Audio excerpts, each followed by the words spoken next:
pues darle la palabra a Miguel Ángel Molinero y agradecerle que haya aceptado pues venir aquí a La Palma para ilustrarnos con todo lo que son sus investigaciones, su trayectoria profesional, que antes nos la estaba contando para una televisión aquí, y es realmente increíble.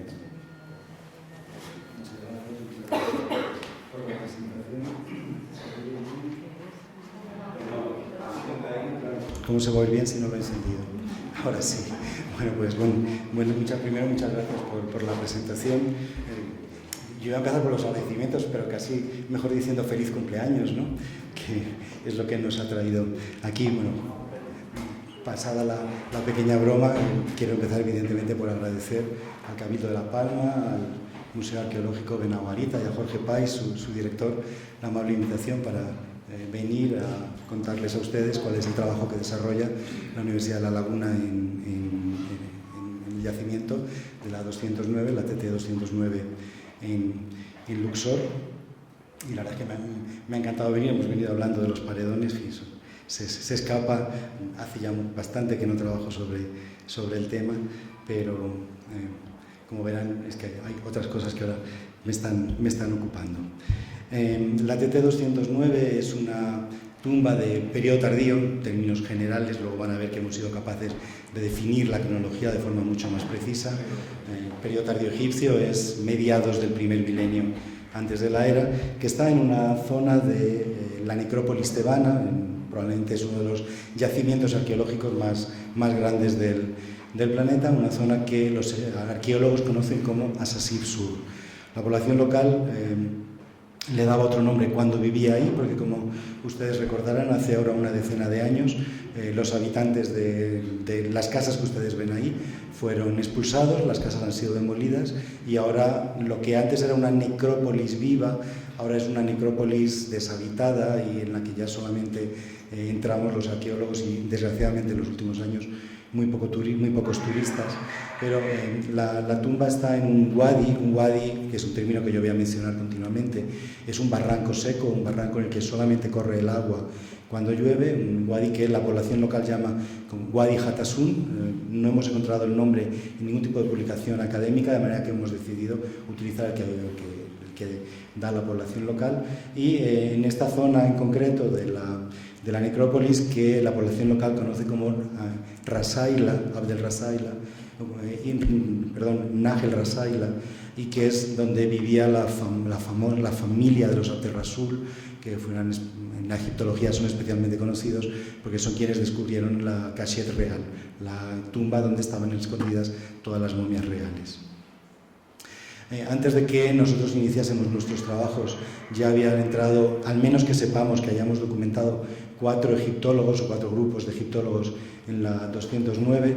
El primero fue Robert Mont, que ni siquiera llegó a leer las inscripciones, no dio ningún tipo de datación, ningún tipo de reseña sobre la tumba, pero publicó un pequeño planito que mostraba que él había hecho una trinchera, entrando entre una trinchera que unía las distintas puertas, atravesándolas en varias cámaras, y había llegado hasta 2 pozos.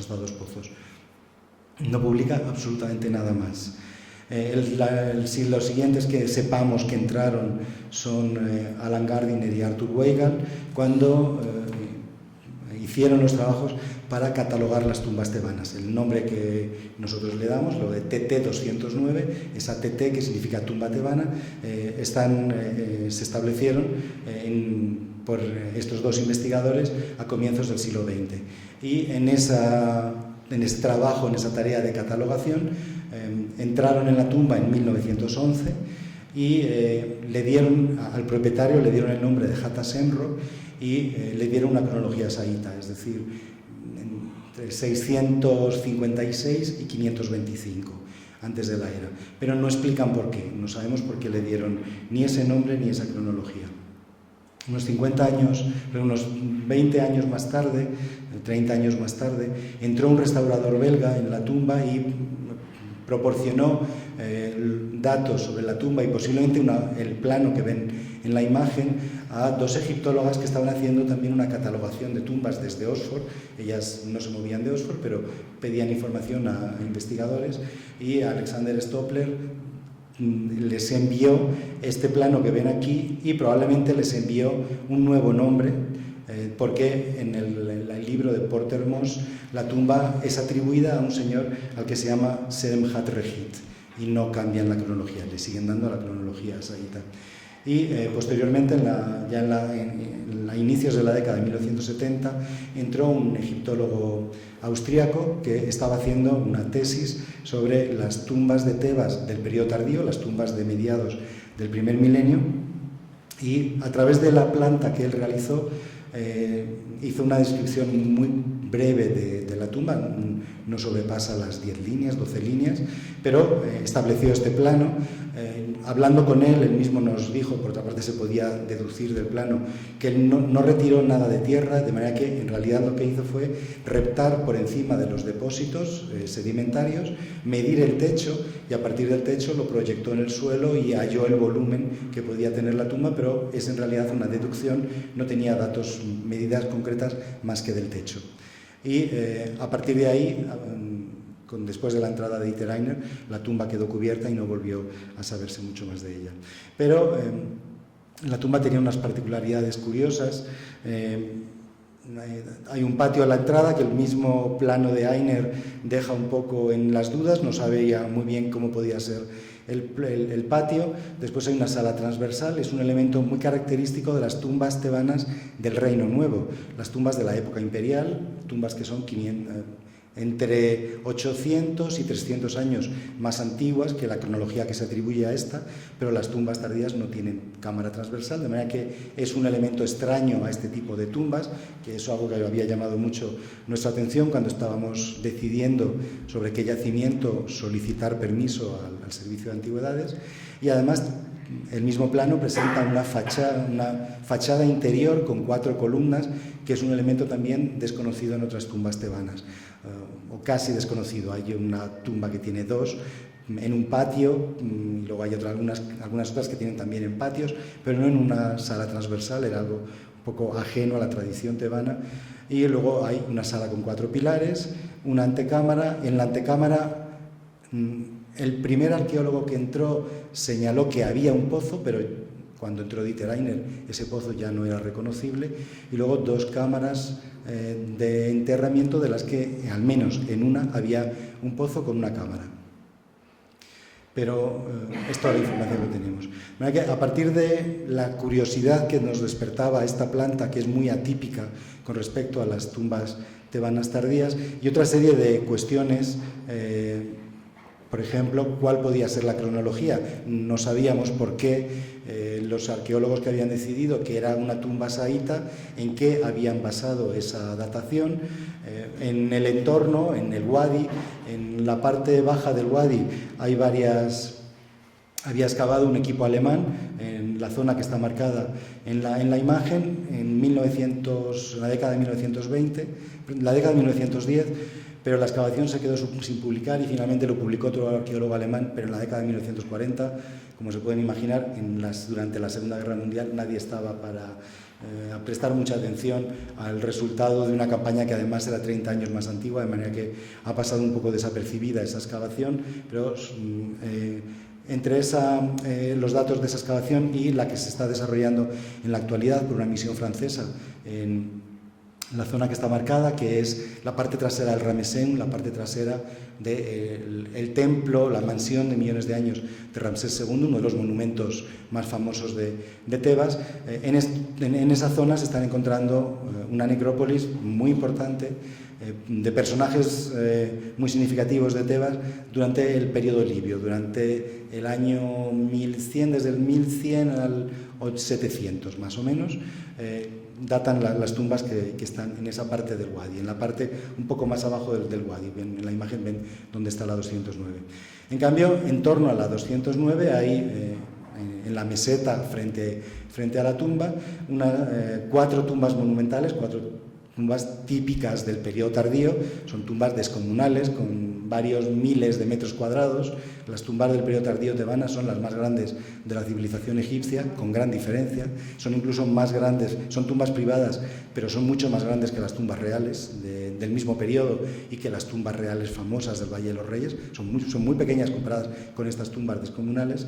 Y enfrente de la 209, todas las tumbas son o de la dinastía 25, las dos que tienen marcadas, la de Carabasken y la de Karahamani, o de la dinastía 26, la tumba de Irtieru, que es una tumba para una mujer escriba, es algo también un poco excepcional, y una tumba anónima, la C14, que no sabemos, no tiene ningún tipo de inscripción, no podemos llegar a saber para quién era. Y luego además las 4 tumbas fueron reocupadas por otros personajes durante la dinastía saíta, por lo tanto hasta el 525, con lo que la 209 podía bien corresponder, ser la continuación de las tumbas del periodo libio, o bien ser una tumba que estuviese conectada con las que están en la meseta que hay enfrente, que son un poco posteriores, del 700 al 525. La 209 podía corresponder a cualquiera de esas cronologías, pero mientras no tuviésemos más datos no podríamos saberlo. Luego, además, el nombre que se le daba en la bibliografía han visto que fue cambiando. El primer arqueólogo no le dio ningún nombre, luego le llamaron Hatasemro al propietario, luego le llamaron Semhat-Regit. A estas alturas ya sabíamos, bueno, en la década pasada, ya sabíamos que Semhat-Regit no es un nombre propio. Semhat-Regit es un cargo administrativo. Y por lo tanto lo que sabemos es que la persona que encargó la tumba tenía esa función, pero no sabíamos su nombre. Y por lo tanto era interesante intentar entrar en la tumba para buscar cómo se podía llamar, porque conociendo su nombre, en el Egipto del primer milenio nos podría indicar cuál es el origen étnico del personaje y por tanto ya saber si era de origen libio, si era de origen nubio, si era de origen persa, porque en el Egipto del primer milenio convivieron poblaciones de orígenes muy distintos en periodos que se sucedían uno detrás de otro. De manera que hallar el nombre nos podría dar claves sobre la cronología de la tumba. Y por lo tanto era otra cuestión interesante que buscar. Y en las últimas décadas está tomando mucho auge una rama de la arqueología que conocemos como la arqueología del paisaje, y la 209 está en un lugar muy extraño, no está en la parte alta de la colina. Aquí, como ven, esto es Sheikh Abdel Gurna, una de las colinas famosas de Tebas, lo que las guías turísticas llaman el Valle de los Nobles, que no es un valle, son en realidad colinas, y aquí es donde está una buena parte de las tumbas más conocidas de Egipto, pero la 209 está en la parte baja, está en el Wadi, y además está en la parte más baja de la ladera del Wadi. De manera que el emplazamiento es muy extraño, y desde esa óptica de la arqueología del paisaje resultaba interesante saber por qué se había elegido un sitio poco habitual para construir esta tumba. Además, justo por encima de la tumba circula una calzada que desemboca en el templo, la tumba que tienen aquí al fondo, y que Dorothea Arnold ha considerado que debe de ser el inicio de una tumba para un rey de la dinastía 12, para Amenhotep I, pero que luego la abandonó, y se había iniciado la construcción de una calzada, que es esto que ven aquí en la imagen, y resultaba, la 209 está justo debajo de esta calzada. Esto evidentemente es artificial, esto no es una circunstancia natural en el paisaje, esto tiene que estar esculpido, y nos resultaba también interesante entender si de alguna manera esta calzada, que debía de ser al menos 1000 años anterior a la datación de esa tumba, si de alguna manera seguía teniendo alguna función o se le había dado alguna función cuando se concibió la idea de crear la 209. De manera que no solamente nos interesaba la propia tumba, sino el entorno en el que estaba. Y de hecho, cuando nosotros ya habíamos iniciado nuestra excavación, un egiptólogo austriaco, Manfred Wittak, ha publicado la hipótesis de que esto que ven aquí es la calzada que han visto antes. Esta calzada está orientada directamente hacia el templo de Luxor, y por lo tanto que tenía que tener algún tipo de función en las fiestas religiosas de Tebas durante el primer milenio. Y por tanto, para nosotros, de alguna manera, significaba un añadido ya las razones por las que habíamos elegido la 209. Y luego, evidentemente, cualquier tipo de trabajo que se haga en Egipto tiene que tener como objetivo la conservación del monumento. De hecho, el Servicio de Antigüedades Egipcio, que es el organismo que protege el patrimonio egipcio, no concede ningún permiso si la misión no se compromete a que una vez que han terminado su labor de estudio y de excavación, no conservan el monumento, no hacen las labores imprescindibles para que el monumento pueda mantenerse por el número de generaciones, el mayor número de generaciones posibles que podamos, y de alguna manera también dotar de una función social al monumento. Esto que ven, luego lo van a ver con más detalle, es la entrada a las cámaras funerarias de la 209.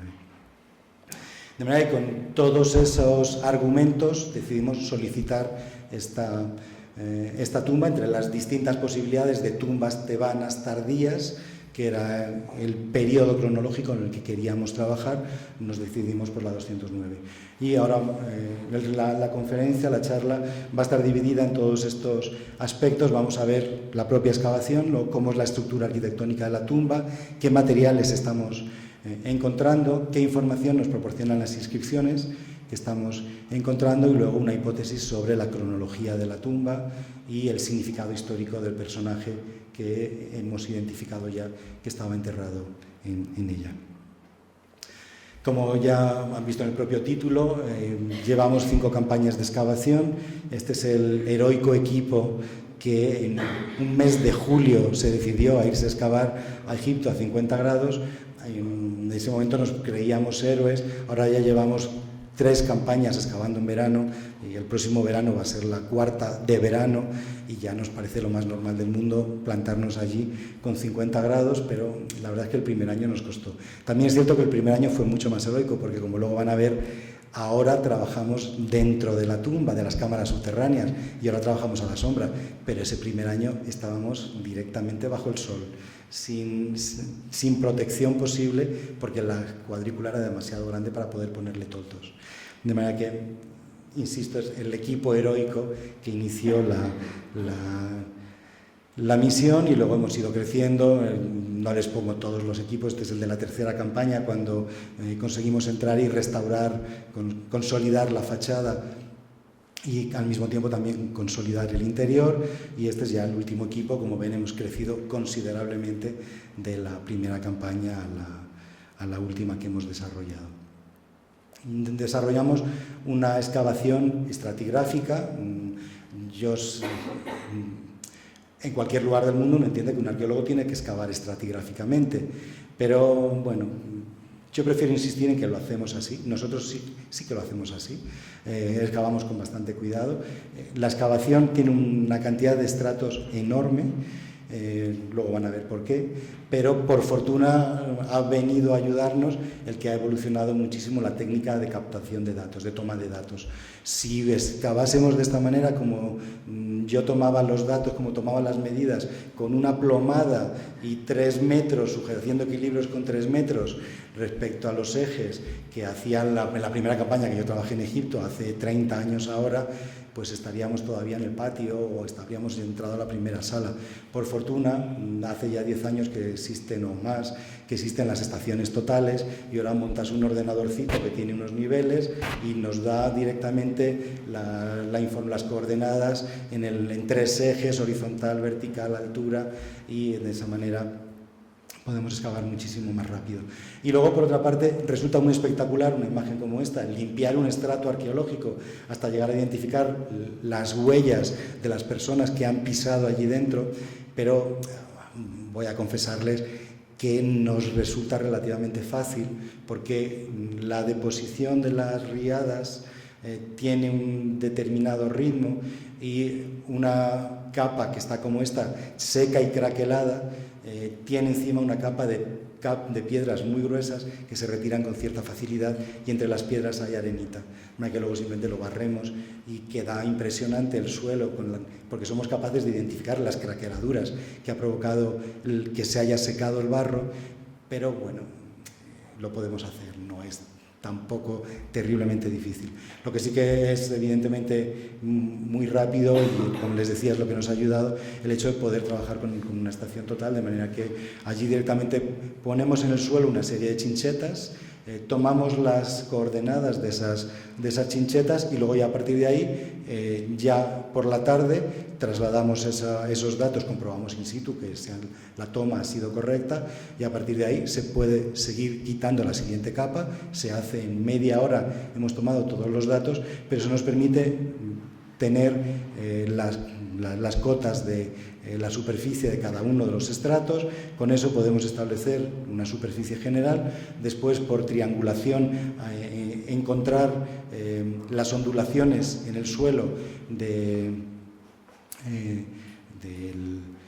del estrato y luego ya convertirlo en un plano con curvas de nivel a 1 centímetro o a 10 centímetros, con la precisión que queramos. Y desde hace 2 años aplicamos fotografías, lo que ahora se llama la fotogrametría, de manera que nos permite obtener una imagen con los desniveles, con todas las variaciones de nivel que tiene el suelo, pero sobre imágenes, sobre fotografías. De manera que esta fotografía, utilizando el programa adecuado, podemos moverla y ver todas las curvas de nivel que tenga la superficie. Y evidentemente ya todo ese trabajo, antes hacíamos mucho trabajo en el campo y menos trabajo de laboratorio, ahora tenemos mucho más trabajo de laboratorio, pero eso nos permite ir mucho más rápidos en el campo. Eso es lo que nos ha permitido, como verán, llegar a excavar toda la tumba estratigráficamente en solamente 5 campañas. Con los métodos antiguos habríamos tardado 10 o 15 por lo menos, y además con menos precisión seguramente. Bueno, de cualquier manera, hacemos luego nuestros perfiles y las matriz Harris, una forma de organizar cada uno de los estratos en función a cuál es más antiguo o más reciente. Bueno, ¿qué es lo que hemos ido descubriendo a través de las excavaciones? Vamos a ver primero el exterior, luego vamos a ver el interior. En el exterior hemos hecho 4 cuadrículas y esto es cómo estaba lo que entendíamos que era el emplazamiento de la 209 en 2008. Como ven, todavía existían las casas de Gurna y estaba ya muy poco claro. De hecho, cuando hicimos las fotos en 2008 no teníamos muy seguro que eso fuese el emplazamiento de la 209, pero cuando ya pudimos empezar a excavar en el 2012 ya habían retirado las casas habían sido demolidas, pero una parte del escombro había caído sobre el wadi, de manera que ya no quedaba ningún rastro de cómo podía ser. Identificamos que debía de ser el mismo sitio exclusivamente por esta señal en la pared, nada más. A partir de ahí empezamos a excavar y, por fortuna, a los 3 días de excavación apareció esta esquina y ya en la primera semana pudimos encontrar que era una tumba que tenía perdida la fachada. Una pérdida en la fachada venía señalada en el plano de Dieter Einer, con lo que teníamos de alguna manera ya la confirmación de que estábamos en la 209, y un par de semanas después que terminábamos la primera campaña pudimos incluso entrar en el interior, ver que estaba completamente cubierto de sedimentos, pero que efectivamente era la 209, que no nos habíamos equivocado en la búsqueda. En la siguiente campaña pudimos empezar a trabajar en la ladera y encontrar que existía un patio en torno, unos muros de adobe que delimitaban un patio, pero además también un edificio en la parte superior de la ladera, que esto que ven aquí, que forma parte también de la 209. De manera que en la información antigua que teníamos no aparecía nada en la ladera. Ahora sabemos que existía lo que los egiptólogos llamamos una superestructura, los edificios que hay por encima del suelo y que debían de ser edificios cultuales. Lo que pasa es que en nuestro caso, al estar en la ladera, tiene una estratigrafía muy pequeña, se cae por la ladera, se cae el sedimento, de manera que vamos a encontrar muy poca información sobre el propio edificio, pero el edificio sí que lo estamos documentando, que ya de por sí es significativo. Y en el exterior, desde 2014 no hemos vuelto a excavar, porque los siguientes años hemos ido en julio, agosto, y en principio estuvimos pensando, si volvemos en primavera otro año, mejor el exterior lo hacemos en primavera. Finalmente este año ya sí que vamos a trabajar en el exterior, aunque vamos en julio, pero bueno, ya nos adaptaremos para trabajar desde 5 de la mañana a 8, una cosa así, en el exterior, y a partir de 8 de la mañana en el interior, para ir sobreviviendo con el calor. La excavación del exterior nos permitió además iniciar una vía de investigación que no habíamos planteado al principio. Habíamos pensado que la 209 estaría completamente colmatada por basura caída desde las casas que había enfrente. Lo que no esperábamos es que en realidad lo que está colmatada desde la época antigua, luego lo van a ver, y también las entradas, las zanjas, trincheras que habían trazado los arqueólogos que habían entrado a comienzos del siglo XX, ya estaban también cubiertas por riadas, es decir, por barro traído por las lluvias, con lo que de repente nos encontramos con un tema de investigación que no habíamos pensado en principio desarrollar, pero que es especialmente fructífero, que es el análisis de las lluvias en el desierto egipcio. Porque no solamente tenemos lluvias del siglo XX, que son las que, es lo que tienen aquí, podemos saber cuántas veces ha llovido en Luxor a través del Servicio Meteorológico Egipcio durante el siglo XX. Esas son las lluvias que detectamos en las trincheras que han abierto los arqueólogos en el siglo XX. Estamos excavando las trincheras que hicieron los arqueólogos del siglo XX porque nos proporcionan un patrón de entrada de riadas, y a partir de ahí, ese patrón que ya está establecido, lo estamos extendiendo al resto de las riadas que cubren la tumba, que son riadas antiguas. Y por lo tanto nos están permitiendo conocer la frecuencia con la que llovía en Egipto, que es algo que no hemos visto mencionado, que sepamos, no está estudiado. Y sin embargo es un campo de investigación con el que nos ha regalado de alguna manera el emplazamiento tan especial que tiene la tumba en la base de un wadi. Eso que ha dado a la tumba una humedad que es peligrosa y que hace que, luego lo verán, los relieves y las inscripciones estén muy deterioradas por la humedad, pero al mismo tiempo nos está abriendo unas vías de investigación con las que en principio no contábamos. Van a ver también ahora el proceso de excavación del interior. Arriba tienen el plano, la planta de Dieter Aigner, de manera que van a poder ir identificando las imágenes que van a ver con la planta que hizo el arquitecto austríaco en los años 70.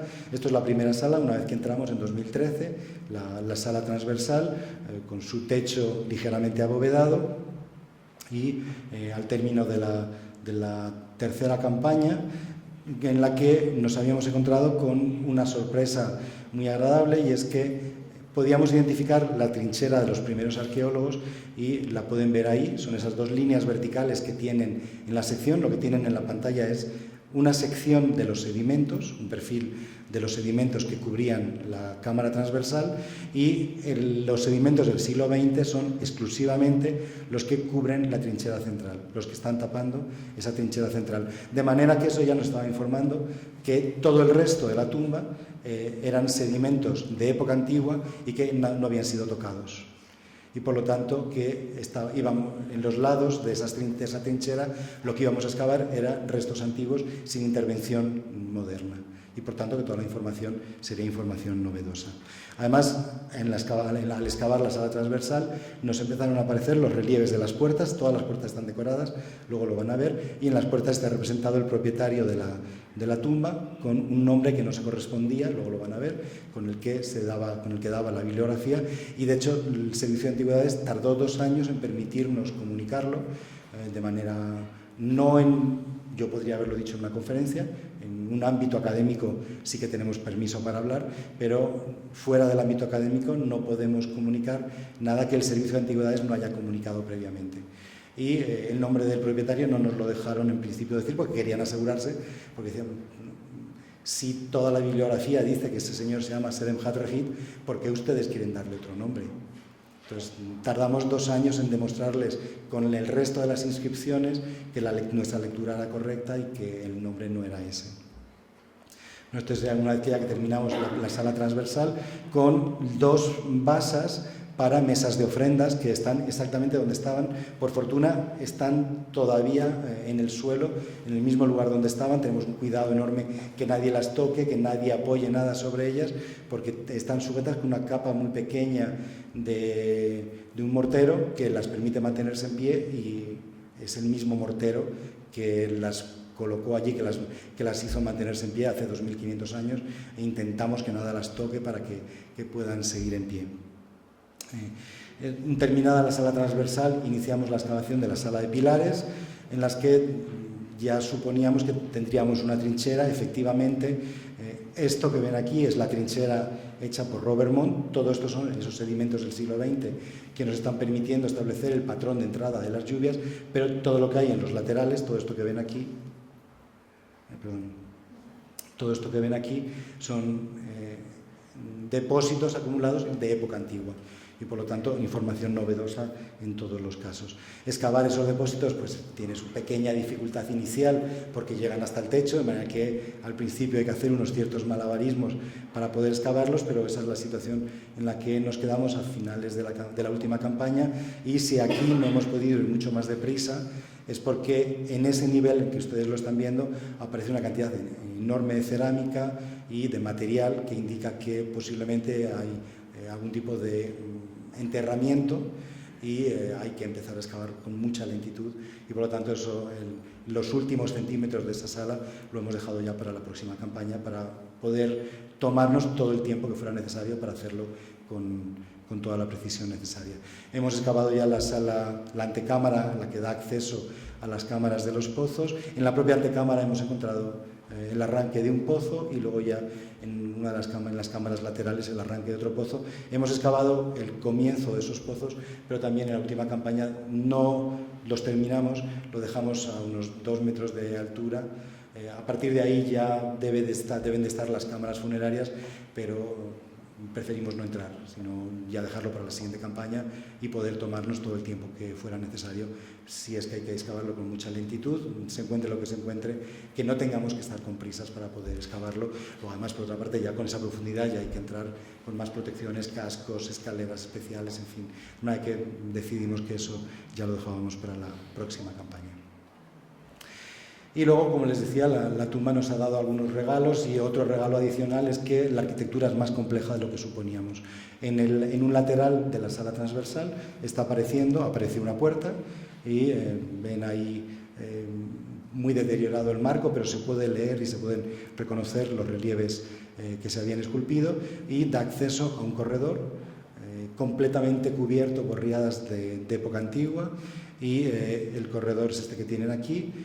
En todas las cámaras, como ven, dejamos un testigo de sedimentos para poder tomar muestras y hacer todo el trabajo que consideremos imprescindible de sedimentología o de análisis de botánica, en fin, de lo que pueda ser necesario. Pero el corredor tiene otra puerta muy deteriorada, pero tiene otra puerta que da acceso a otra cámara, esta cámara cuadrangular que tienen aquí, que a su vez tiene otra puerta que va a dar acceso a otra cámara que está igual que esta que ven aquí en la actualidad, completamente cubierta de sedimentos, y que abriremos en la próxima campaña. Pero además el suelo de esta cámara no está. Cuando ya hemos llegado a la altura que tendría que estar el suelo, aquello sigue profundizando, de manera que o hay una rampa o es un pozo más grande, no sabemos, pero en fin, es más profundo que el resto del suelo del corredor, de manera que lo que no sabemos es lo que habrá, si será un pozo, si es una rampa, o si simplemente es que el suelo está 30 centímetros más bajo o 40 más bajo, pero bueno, tenemos esperanza de que ello siga profundizando. De manera que con las excavaciones, por ahora esta es la planta de la 209 con una superestructura, con unos edificios en la superficie. No conocemos, bueno, ahora lo van a ver, no conocemos aún cómo es la fachada de la tumba, pero luego en el interior hay toda una serie de elementos distintos. Por ejemplo, algo que nos ha llamado mucho la atención es el hecho de que frente al plano que teníamos hecho por Dieter Einer de la década de los 70, en realidad el eje es distinto. el patio no está donde está en ese plano, sino que está girado, está acodado con respecto al eje principal. Luego, como les he dicho, tenemos una estructura exterior hecha de adobes, una estructura exterior de proporciones bastante grandes.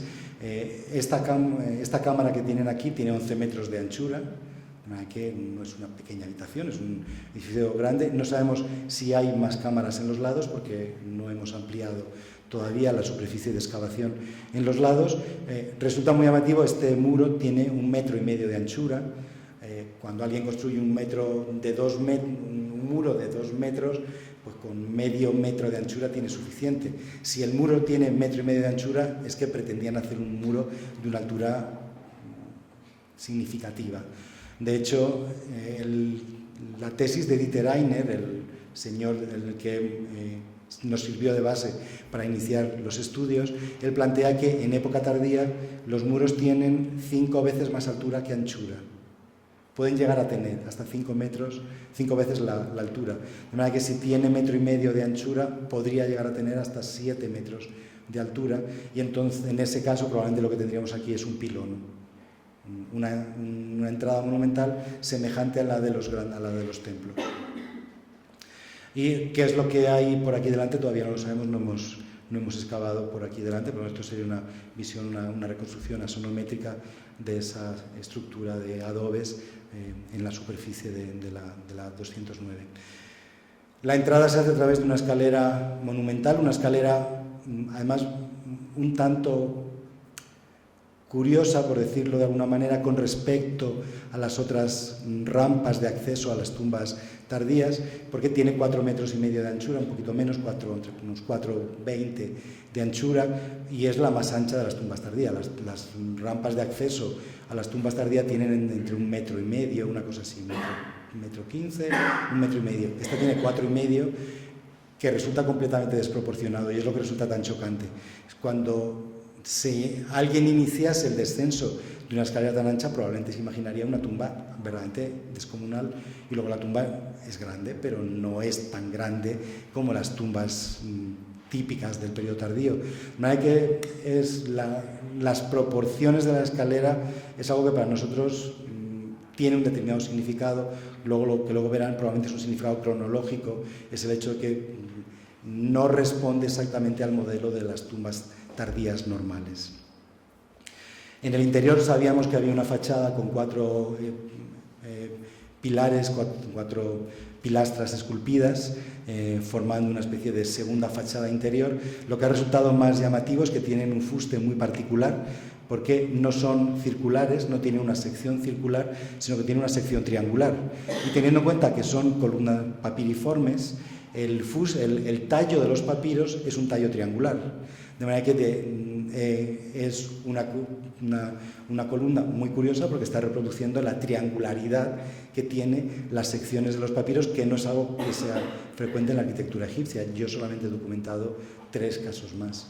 A lo mejor hay muchos más, pero yo por ahora solamente he documentado esos 3. Uno es de una tumba detrás de que viene cronológicamente detrás de esta, de manera que de alguna manera la 209 sirvió de modelo, y los otros ejemplos son 2000 años anteriores, casi 2000 años anteriores, con lo que resulta muy significativo para el modelo de la tumba, para la inspiración de la tumba. Como antes les dije, cada una de las puertas tiene un marco decorativo. Las paredes, luego lo van a ver, son muy austeras, pero cada una de las puertas tiene un marco decorativo. Cada marco decorativo es distinto, y normalmente en la parte baja aquí hay un relieve del propietario, y luego hay una serie de inscripciones, y en cada caso es distinto. No hay una puerta igual, cada puerta es diferente. No es tampoco muy habitual, es una característica un poco vamos a llamar original, pero que resulta un poco chocante esa especie casi de muestrario de modelos de puertas que hay en una sala de entrada, por ejemplo, tiene 3 modelos de puertas distintos. No es muy frecuente eso tampoco en la arquitectura egipcia. Y luego, como les decía, algo que resulta muy llamativo es de alguna forma la austeridad de las paredes. Frente a las tumbas tebanas tradicionales, que tienen las paredes completamente cubiertas de inscripciones, las paredes de la tumba de Jarwa, de la tumba de Pavasa, de la tumba de Padiamenope están completamente cubiertas de textos, todas las oraciones que conocían las copiaban en ese momento sobre las paredes. La 209 tiene unas paredes muy austeras, completamente lisas, y solo el único elemento decorativo son, como esto que ven aquí, unos marcos que reproducen estelas, pero en las que no hay inscripciones. De manera que la impresión que nos da es que es un deseo de austeridad y que es un deseo buscando la inspiración en un periodo egipcio concreto que es el inicio del Reino Antiguo. Durante la dinastía III, las tumbas de ese periodo tienen esa característica de tener inscripciones en puntos muy concretos y el resto son paredes lisas, pulidas, muy cuidadas, pero sin ningún tipo de decoración, de manera que lo que resulte más impactante es esa austeridad en las paredes. Y la impresión que nos da es que ese es el motivo de inspiración de la 209. Y algo, por otra parte, significativo, luego lo van a insistir sobre ello, pero lo que estamos planteando ahora, cuando veamos la cronología, es que es una tumba nubia, es la tumba de un señor que viene del exterior y que lo que está haciendo es, de alguna forma, para justificar su poder en Tebas, tomar las fases más antiguas de la historia de Egipto como modelo, como referente, de manera que el conquistador, ese nuevo señor dominante de Egipto, que es de origen extranjero, de alguna manera justifica su poder porque está presentándose como heredero de la tradición egipcia más antigua.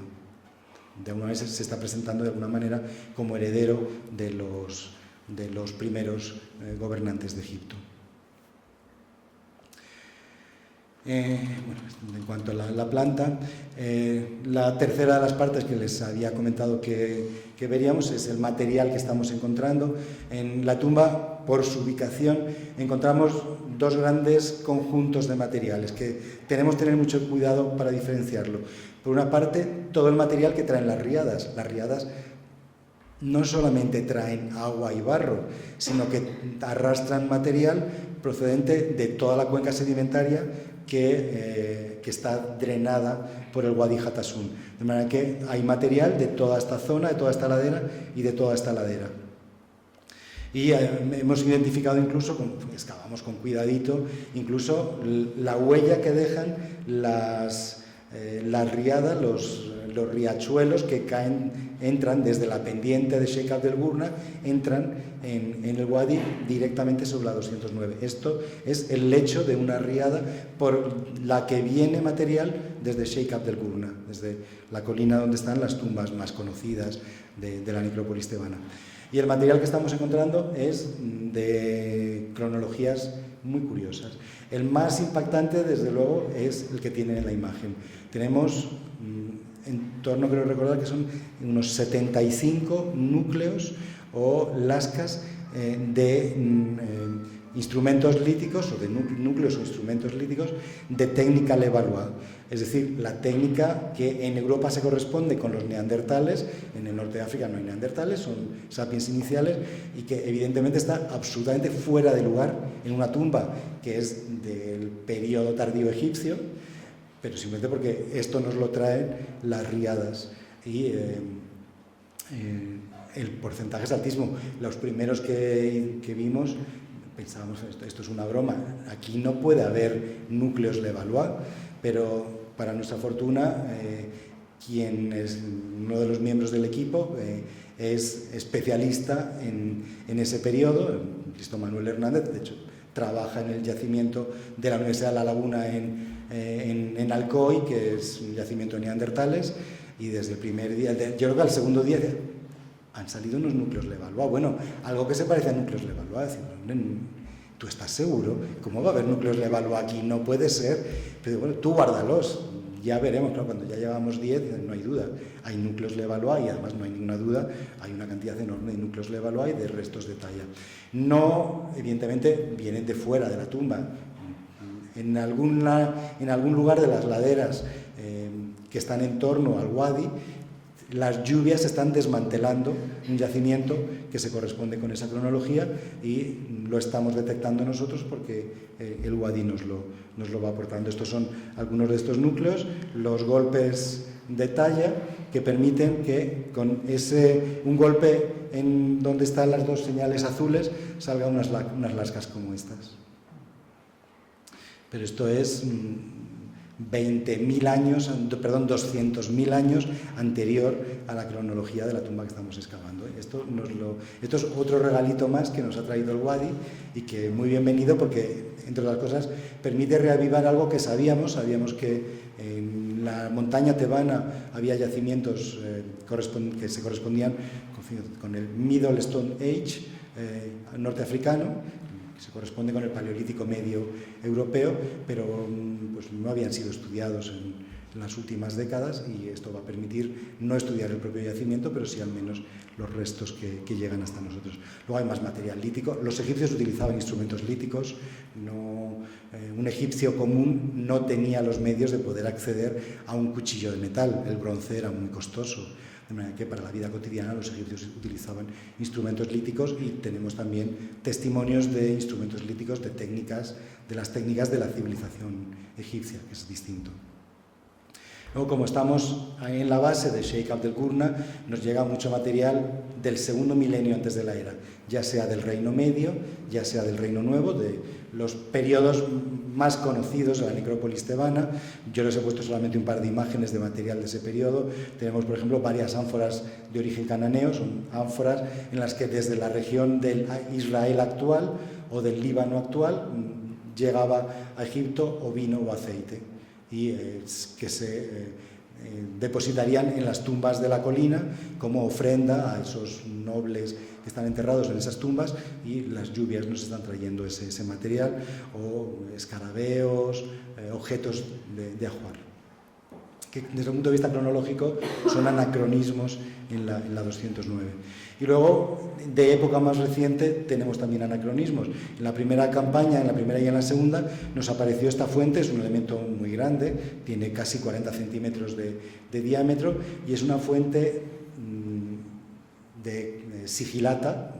En cuanto apareció el primer fragmento, esto es sigilata romana, no hay mucha duda, es un poco tardía, es como puede ser del siglo VII de nuestra era, y nos hizo pensar durante un tiempo que tal vez en la 209 hubiera sido utilizada por monjes, por ejemplo, por monjes cristianos, en el inicio del cristianismo egipcio, como lugar para eremitas, por ejemplo, pero luego ya cuando encontramos el resto del material y con el resto de la información que tenemos, la impresión que nos da es que es una circunstancia muy, muy curiosa.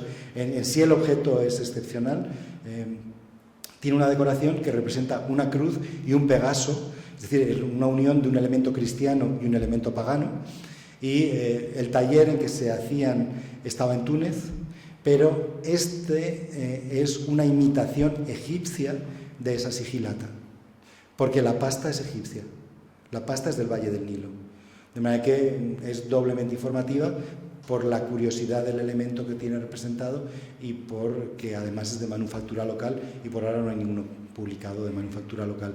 Lo que resulta más curioso es que estaba en la parte alta del sedimento. Hoy ya tenemos la seguridad que la tumba fue cubierta en época posiblemente romana y ya no volvió a ser utilizada, de manera que esto es un anacronismo, y además la mayoría de los fragmentos estaban apilados unos encima de otros, con lo que la única explicación que encontramos es que debió de meterlo uno de los arqueólogos del siglo XX, que debió de encontrarlo donde fuera, entró en la 209, lo dejó apoyado en el suelo y cuando se fue se olvidó de ello y se quedó, porque encontramos los fragmentos en la parte más alta del sedimento, en un lugar que perfectamente pudo estar puesto por alguien que lo introdujo en el siglo XX. Y luego, como material completamente anacrónico y muy curioso, estamos encontrando una cantidad enorme de falsificaciones. Los gurnawis vivían de hacer objetos para los turistas, en el mejor de los casos vendido como imitación, y para quien se lo quiera creer, pues vendido como si fuera una antigüedad. Y alguno de nuestros vecinos, de los que vivían en la parte superior de la ladera, debía tener en casa un taller de estas manufacturas, y a nosotros nos han caído una buena treintena o cuarentena de piezas. Algunas son muy cantosas y cuando las ves falso, pero algunas hay que estarse un rato estudiándoselas para realmente ver si son antiguas o si son falsificaciones recientes. Pero todo eso, material anacrónico que nos llega a partir traído por las riadas. El material realmente que forma parte de la tumba es de un rango cronológico mucho más limitado. Tenemos suficiente cerámica de la dinastía 25 como para que ya, independientemente de otros elementos, independientemente de las inscripciones, podamos tener una relativa seguridad de que la tumba tuvo que ser utilizada durante la dinastía 25. Y por tanto, que esa cronología que se daba de Saíta tenía que ser equivocada. La tumba tiene que haber sido utilizada en periodo anterior. Sobre todo porque, además de los elementos más rotos, más perdidos, hay copas enteras. Si esta copa hubiese sido traída por una riada, no llegaría entera. Si la trae el agua golpeándola contra el suelo y contra las piedras, lo único que nos habrían llegado son fragmentos. Si nos llega entera como está, es que estaba ya entera dentro de la tumba. Y por tanto, aunque aún no hemos llegado a la parte más baja de los pozos, ni hemos excavado todavía los posibles enterramientos de la cámara de pilares posibles, porque hasta que nos excaven no sabemos si realmente en la cámara de pilares hay enterramientos, pero la presencia de este material de la dinastía 25 ya nos está diciendo que la cronología que se daba a la tumba era equivocada y que tiene que ser al menos 100 años anterior, que tiene que ser dinastía 25. Después estamos encontrando también bastantes ojos de momia. Son ojos que se incorporaban en el primer milenio, se incorporaban en los ataúdes de madera o en las máscaras de estuco, se incorporaban ojos de bronce. Y se conservan evidentemente mejor que la madera cuando entra agua. La madera probablemente, si encontramos algo de ataúdes, estará muy deteriorada por el agua. Pero los ojos sí que, el bronce sí que se conserva mucho mejor, y hemos encontrado ya, como ven, esto es una composición porque corresponden a caras diferentes, y hay por lo menos de 5 ataúdes diferentes o 5 máscaras diferentes. Y nos ha parecido ya en la superficie de la cámara de pilares, de esto es la razón por la que ahí ya decidimos no podemos seguir excavando, un vaso canopo, lo que quiere decir que hay rituales de enterramiento. Se realizó un ritual de enterramiento completo con la extracción de las vísceras, la deposición de las vísceras dentro de los vasos, y por tanto ahí así que decidimos que, como ya estábamos muy a final de la campaña pasada, ahí teníamos que dejarlo, no podíamos ir excavando porque el resto había que tomárselo ya con mucha más calma. Y evidentemente nos da también una cierta esperanza. Los últimos 50 centímetros de la sala de pilares prometen tener bastante material. Están apareciendo también redes de cuentas. Es un elemento que se introduce a partir de la dinastía 25 en los enterramientos egipcios, y que son una red de cuentas hecha con canutillos de fayenza. Y están saliendo, en fin, ya una zona tuvimos que quitar un centenar de cuentitas de canutillos de fayenza. Todo ese número un poco disperso tiene que corresponder a una red. Y por tanto son elementos que están indicando que seguramente, si no encontramos un enterramiento, sin duda los hubo. Otra cosa es si se han conservado los cuerpos o en qué situación lo encontremos, pero la tumba fue utilizada, y seguramente durante la dinastía 25, a partir de ese material. Posiblemente como parte del ajuar, o bien de la tumba del enterramiento inicial o de un enterramiento posterior, estamos encontrando algunas ánforas fenicias identificables muy fácilmente por la pasta. La pasta con la que está hecha no es el barro del Valle del Nilo, no es pasta egipcia, sino que es pasta cananea. Por lo tanto, la forma es la de una ánfora fenicia, de una cronología un poquito posterior, pero también está un poco no exactamente en su lugar original. Es un depósito de momificación que no hemos terminado de excavar, todavía quedan recipientes en el patio, pero ya en la parte que excavamos, como ven, salieron 6 6 grandes jarras, las 3 más grandes son de un tipo que se llama jarras salchichas, y el depósito apareció justo en el borde de la cuadrícula. Por aquí, en el perfil, asoman más restos de recipientes, pero si se dan cuenta, los recipientes, aquí ven uno de ellos, están encima de un derrumbe que está sobre el muro caído del patio de la 209. Y por tanto, estas ánforas, estas jarras con el depósito de momificación, debían de estar apoyadas contra el muro, y cuando el muro de la dinastía 25 se cayó, las jarras se vinieron detrás. Pero estaba fuera, no estaba dentro de la 209, sino que estaban fuera. Y en el interior está lo que nos permite saber, sin ningún tipo de duda, que es un depósito de momificación.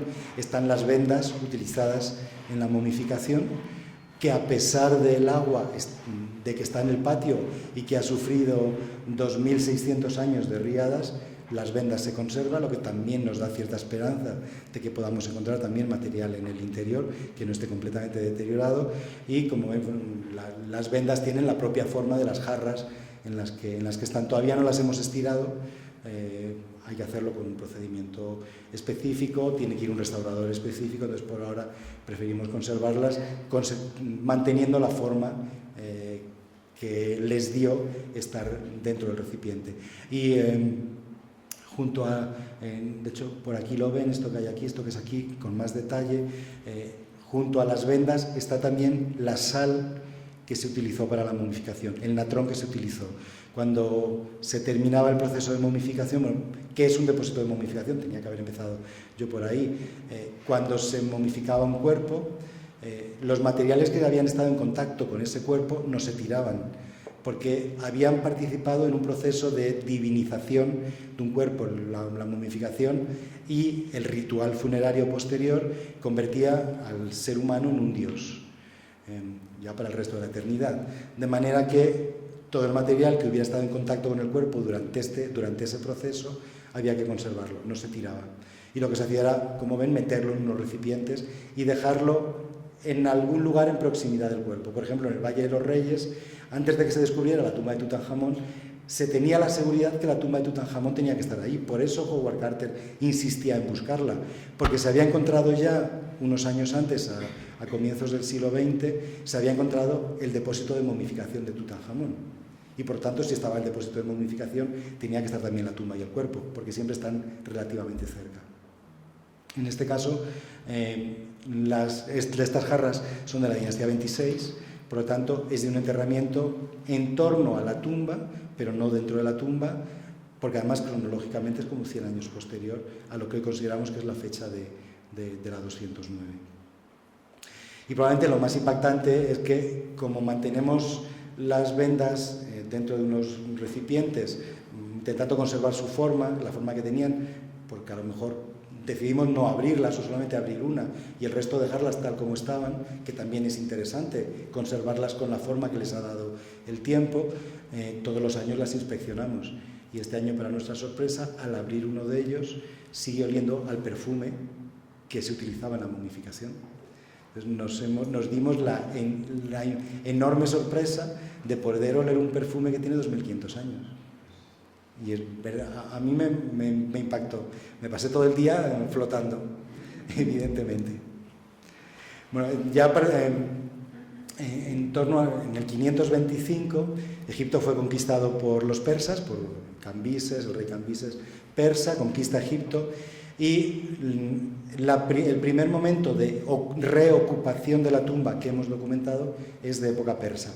Una reocupación, además, para nosotros muy sorprendente, porque o bien barrieron el suelo, literalmente, o si no, la tumba había estado completamente sellada hasta época persa y en época persa fue abierta. Porque los materiales persas, por ejemplo, aquí lo tienen, que es este recipiente que tienen aquí, están directamente sobre el suelo. Con lo que no hubo ningún tipo de aporte de depósitos ni de riada ni eólico en el interior de la tumba durante los primeros 200 años. De manera que hasta que no lleguemos al fondo de los pozos, lo primero que estamos documentando realmente dentro de la tumba, sobre el suelo de la tumba, es una reocupación de época persa. Es una reocupación, además, claramente con un sentido ceremonial. Cuando empezaba la charla les decía que entendíamos que las calzadas que hay en torno a la tumba debían de estar relacionadas con rituales y una posible reocupación. Bueno, pues estos recipientes, estamos encontrando unos pedestales hechos de adobe. Yo no he encontrado en la bibliografía ninguno documentado semejante a esto. No es que sean impactantes por su riqueza, no son más que adobes, pero lo que sí que es impactante es que es un pedestal de adobe para depositar unos objetos que tiene la huella creada para sujetar el objeto, y en torno a estos pedestales estamos encontrando los objetos utilizados en el ritual. Son copas, como ven, algunas de ellas tienen los bordes quemados del incienso, del material que se quemó dentro de la copa. Están tanto en el patio, que es esta imagen que tienen aquí, como en las salas interiores. Esta es la sala transversal. Les decía que estos son basas para mesas de ofrendas. Una de las mesas de ofrendas la hemos encontrado. Había una segunda, porque lo menciona uno de los arqueólogos que entraron en la tumba a comienzos del siglo XX, pero la mesa no la hemos localizado, no está documentada en ningún museo donde esos arqueólogos hayan hecho donaciones, no sabemos qué ha sido de esa mesa, pero una de las dos sí que estaba todavía allí, esta que hemos documentado, y en torno a la mesa están los recipientes de las ofrendas, en una cantidad enorme. Tienen aquí dos de ellos, enteros.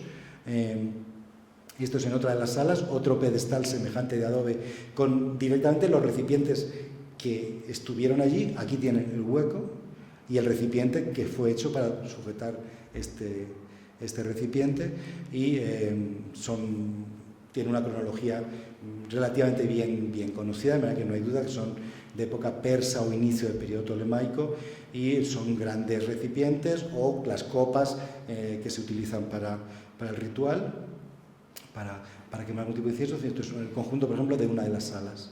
En una de las salas aparece todo este conjunto. Y tiene además una característica muy curiosa, y es que están matadas. Tienen un agujero, todas, que las hace inutilizables para la vida cotidiana, de manera que ya solamente puedan servir para el más allá. Y luego en el interior, y lo que nos ha servido para poder fechar toda la estratigrafía interior, a una altura relativamente alta dentro de la sala de pilares, como a 1 metro del techo, y por lo tanto calculamos que a unos 2,5 metros del suelo apareció una fosa. En el suelo se había hecho una fosa, y dentro de la fosa se introdujo este recipiente. Como ven, tenía hasta la tapa, una tapa de piedra caliza. Y cuando lo retiramos, en el interior no había entrado nada, de manera que conserva exactamente lo que había sido depositado cuando se introdujo en la tumba, y es un recipiente de cerámica que se llaman ascos, que son de origen levantino, no son exactamente de origen egipcio, y un alabastro, unos elementos que pueden ser de una caja de madera. No sabemos, luego el material lo hemos conservado para futuros análisis, el material que había dentro del depósito. Cronológicamente, por la forma del recipiente y la forma del contenido, puede ser del siglo II antes de la era. Pero les he dicho que estamos como a 1 metro del techo, por lo tanto, en el siglo II antes de la era, la tumba ya se había ido cubriendo con depósitos hasta ya casi colmatarla. Debía quedar escasamente 1 metro libre. Y este tipo de cachet posiblemente son depósitos de refundación. Los egipcios, cuando hacían un edificio, hacían igual que cuando se deposita la primera piedra, en un edificio pues se puede poner una inscripción o algo así, lo hacemos en la actualidad. Los egipcios hacían una pequeña fosa y enterraban una serie de elementos que diesen vida a ese edificio. Pero ese mismo ritual lo repetían cuando un edificio que ya estaba construido se volvía a reutilizar. Lo que quiere decir que en el siglo II antes de la era, Cuando la tumba ya estaba casi completamente cubierta, decidieron reutilizarlo.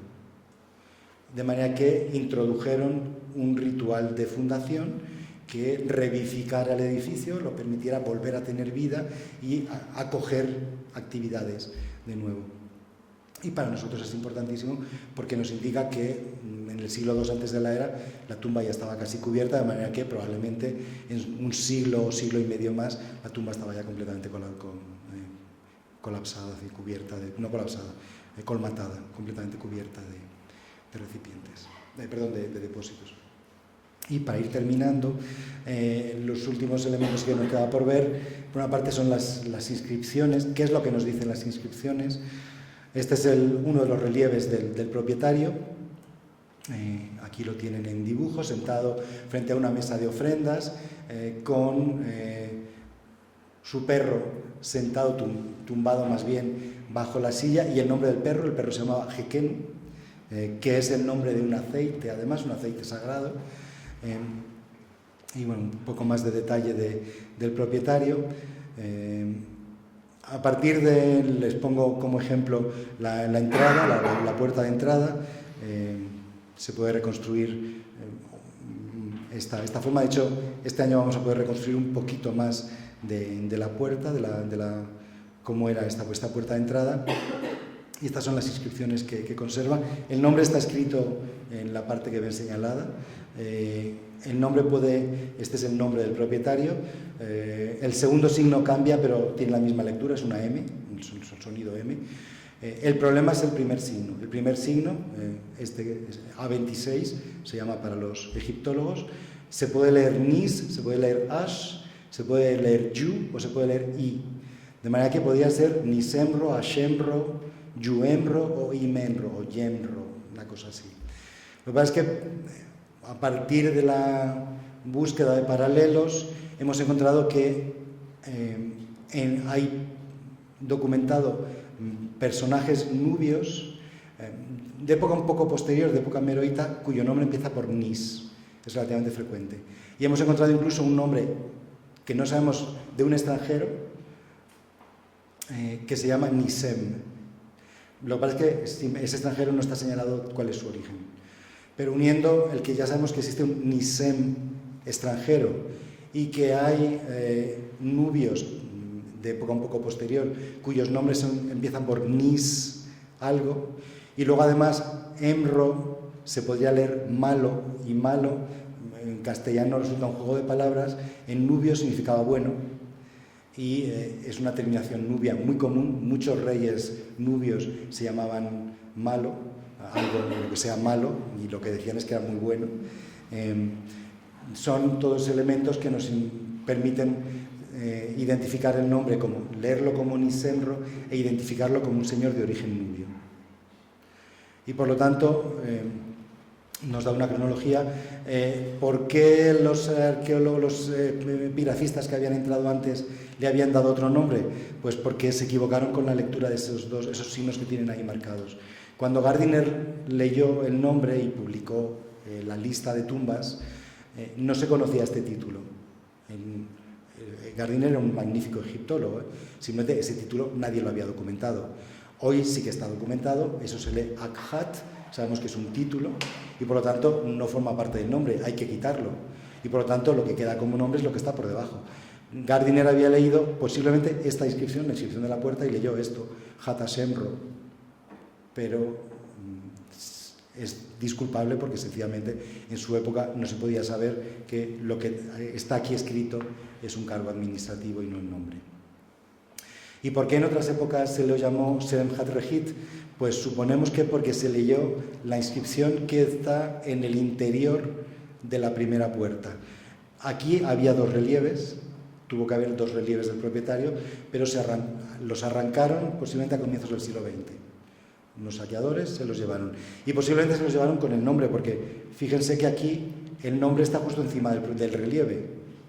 De manera que para que la parte que se estaban llevando tuviese más valor, los saqueadores se llevaron la inscripción horizontal y la imagen que hubiese por debajo. De manera que dejaron únicamente las columnas de texto, y estas columnas de texto terminan con Seremhat Rehit. que es otro de los títulos del propietario. Debajo ya está el corte provocado por los saqueadores.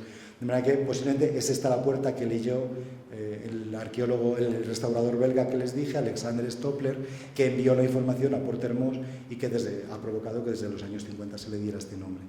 De manera que, bueno, ya entendemos por qué ha tenido esos nombres que hoy entendemos que no son correctos. Y por último, ¿cuál es la cronología de la tumba a partir de la información que tenemos? Bueno, esto es...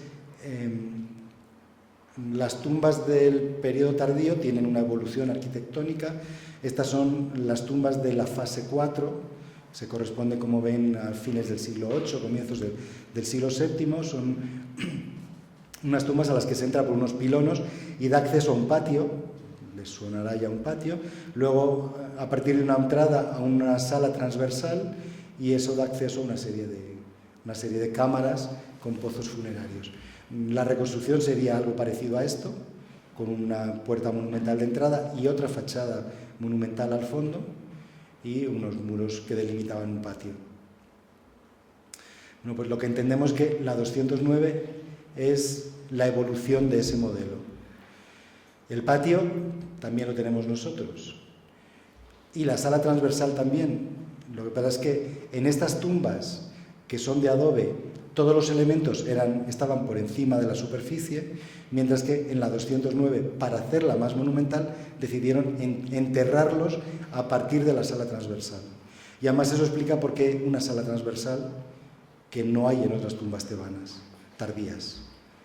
Y estos elementos son los que en la que hasta ahora se consideraba la primera tumba de la dinastía 25, se convierten en este elemento que se llama torniche, nicho de entrada, nicho monumental, que significativamente tiene 4,20 metros de anchura, exactamente la misma anchura que tiene la escalera monumental de la 209, que tiene una medida que no tiene su paralelo en ningún otro sitio, salvo en las torniche, que todas tienen esa misma medida, entre 4,15 y 4,25.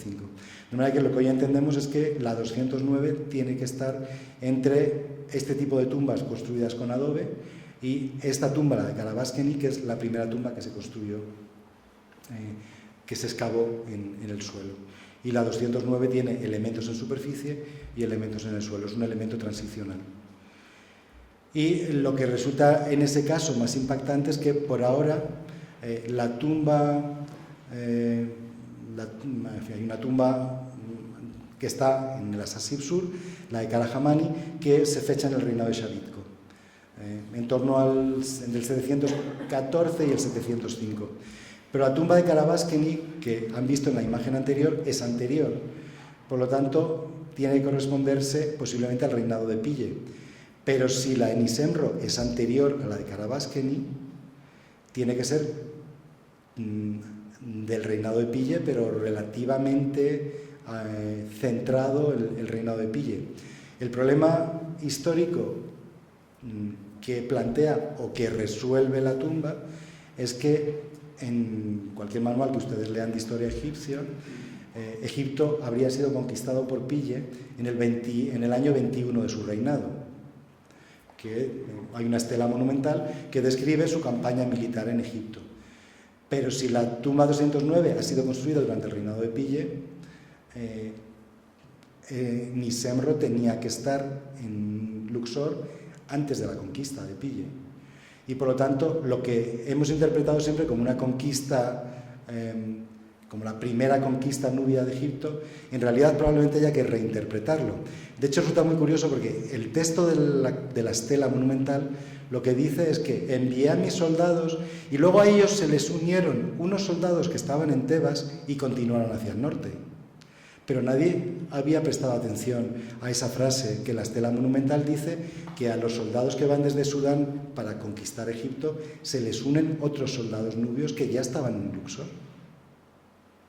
De manera que si unimos el que esta tumba tiene que ser como mínimo de mediados del reinado de Pille, que Pille dice en la estela monumental del año 21 que ya había soldados en Luxor y que para entonces ya había una hermana de Pille, Amenirdis, que estaba actuando como primera sacerdotisa de Amón y que por ahora Todos los historiadores son conscientes que es un poco extraño que se hubiera enviado una princesa años antes de la conquista militar. Lo único que podemos concluir es que cuando se envió a la princesa a Menirdis, probablemente se la envió acompañada por un cuerpo de protección, y que ese cuerpo de protección incluía funcionarios, entre los que debía de estar Nisembro, porque el título de Nisembro, el cargo administrativo más importante que tiene Nisembro, no es un cargo militar, sino supervisor del tesoro, es decir, era algo así como el ministro de Hacienda. Y por lo tanto quiere decir que cuando llegó a Menirdis, a Luxor, se llevó no solamente un cuerpo de protección, sino toda una serie de funcionarios que se encargasen ya de la administración económica, como mínimo de sus propiedades y probablemente del conjunto del Alto Egipto. Y eso implica una información que evidentemente no podíamos suponer que íbamos a poder llegar a ella cuando empezamos las campañas, y que bueno, pues hemos ido construyendo a partir de la datación del material, de la datación de las inscripciones y de la datación de la arquitectura, y que resulta impactante. Bueno, pues muchas gracias por su atención. Si quieren seguir nuestras andanzas, tienen un sitio web donde mantenemos un diario. Cada día ponemos una imagen de lo que hayamos hecho y un comentario. Hay también un Facebook, en fin, una cuenta de Facebook donde también se incorporan fotografías diarias de la excavación, y bueno, pues que sea en homenaje a nuestra subdirectora, que desgraciadamente pues no nos va a poder acompañar en esta próxima campaña. Y de cualquier manera no se puede terminar sin agradecer a quienes nos han mantenido en Egipto durante todos estos años, porque no hay ciencia si no hay financiación. Uno puede ser un genio, pero si no tenemos quien nos apoye económicamente, no podríamos estar en Egipto, de manera que todas estas instituciones nos han ido manteniendo en estos 5 años. Muchas gracias por su atención.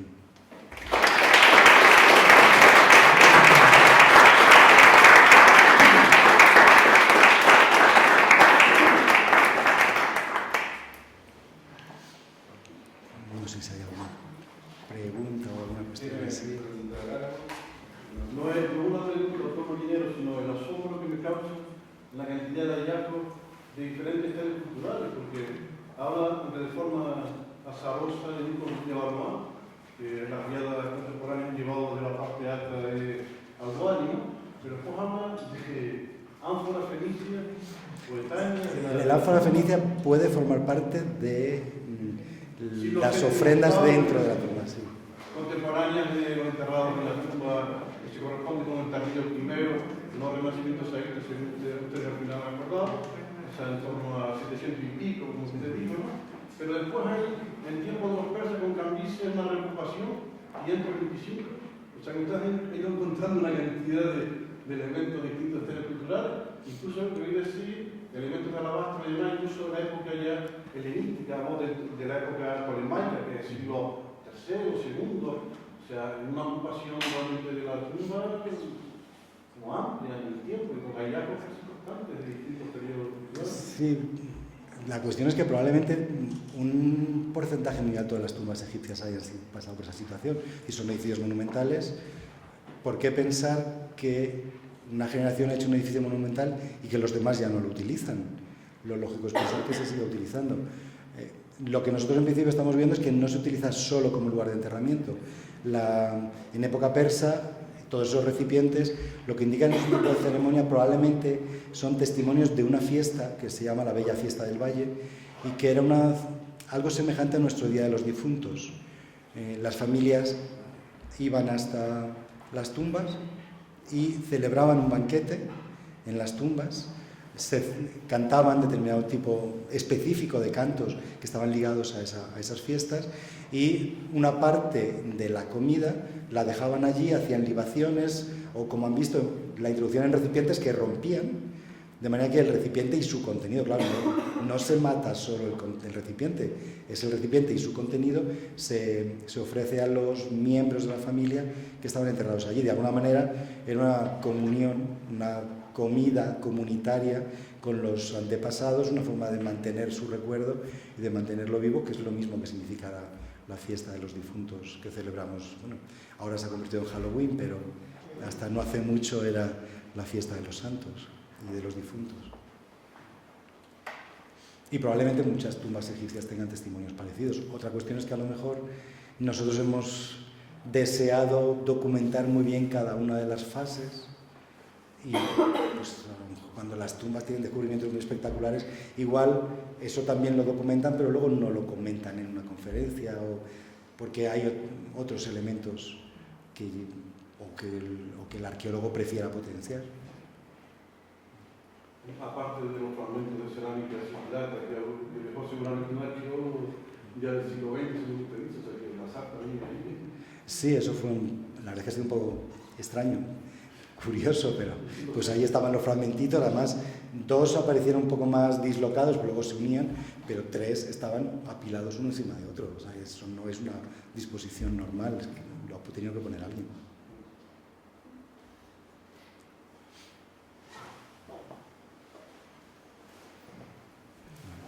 Si no hay nada más, muchas. ¿Qué suele durar la campaña? ¿El momento de la campaña? ¿Qué tiempo? Sí. La primera fue muy breve porque teníamos un presupuesto muy limitado y además estábamos trabajando al sol. Entonces fueron 3 semanas. Luego a partir de ahí sí que las intentamos hacer al menos 5 semanas. Mucho más y sobre todo en verano resulta muy agotador porque nos resulta muy difícil dormir. Yo al final he encontrado mi forma de dormir bien con un ventiladorcito pequeñito en los pies y eso ya me permite dormir, pero dormir a 35 grados a veces se hace difícil. De manera que, pero al mismo tiempo, si vamos periodos muy cortos, el desplazamiento es con gran diferencia lo más caro. La parte más grande del presupuesto es el viaje. Entonces, tampoco nos compensa ir por un tiempo muy corto. De manera que intentamos que sea entre 5 y 6 semanas, de manera que compense económicamente el desplazamiento, pero no lleguemos al agotamiento. Y salvo la segunda, que fue en Navidades, y una parte de enero, hasta que ya tuve que venir porque había que corregir los exámenes, porque si no cerraban las actas, las estamos haciendo en verano, porque es el momento en que todos tenemos libre. Como ven, el equipo es muy amplio, la mayoría o docentes en la universidad o docentes en institutos, pero que a su vez que son egiptólogos o arqueólogos, y entonces en el verano es cuando todos sabemos que tenemos libre, si no ya es más complicado unir todas las agendas. De cualquier manera, todos los años siempre decimos lo mismo, el año que viene en primavera, Sí, nos prometemos que sí, y luego ya para el mes de noviembre ya dicen, mira, ya, venga, no hay manera de que coincidamos, vámonos en verano y ya está.